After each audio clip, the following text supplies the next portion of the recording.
صباح الخير، ازيكم؟ عاملين ايه؟ النهارده هنعمل مع بعض بسكوت النشادر الصحي بدون دقيق ابيض وبدون سكر. واحنا عملنا البسكوت التقليدي اللي بيكون فيه دقيق ابيض وسكر. فالنهارده هنعمل وصفة صحية للناس اللي عندها مشكلة مع الدقيق الابيض وعندها حساسية منه. بس قبل ما ابتدي انا اماني ما تنسوش تشتركوا في قناتي وتفعلوا زر الجرس. ويلا بينا نبتدي ونشوف المقادير والوصفة.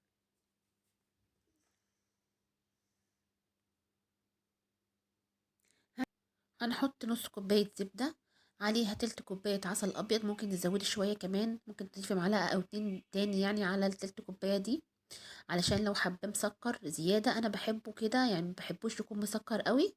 خلط الزبدة مع العسل، وهحط عليهم بيضاية واحدة ورشة فانيليا، وهقلب. بعد كده هجيب معلقة كبيرة لبن دافي، هحط عليها ربع معلقة صغيرة نشادر، وهدوبهم مع بعض، وبعد كده هضيفهم على بقية المكونات،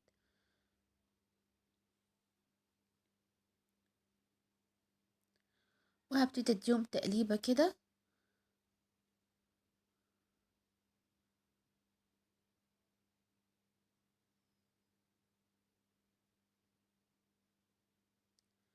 بعد كده هضيف ربع كوباية لبن بودر، وهضيف بعد كده الدقيق. انا مستخدمة هنا دقيق الذرة. دقيق الذرة من الحاجات الرخيصة المتوفرة.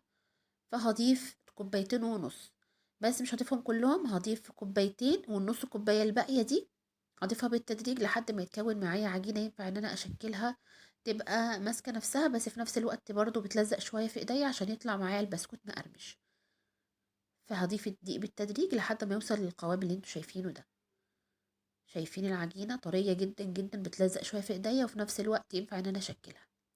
هبتدي ان انا اشكلها بالكيس الحلواني عادي جدا زي البسكوت اللي احنا عملناه مع بعض قبل كده. وادخله فرن سخن على درجة حرارة 160، بس خلوا بالكم ان هو بيحمر بسرعة جدا، فتخلوا بالكم منه عشان ما يتحمش منكم. وبس شايفين شكله مقرمش جدا جدا، طعمه حلو وصحي. وبس دي كانت وصفتي النهارده، جربوها وقولوا لي رأيكم في التعليقات، وقولوا لي كمان على الوصفات اللي عاوزين نقدمها الفترة اللي جاية. وباي باي.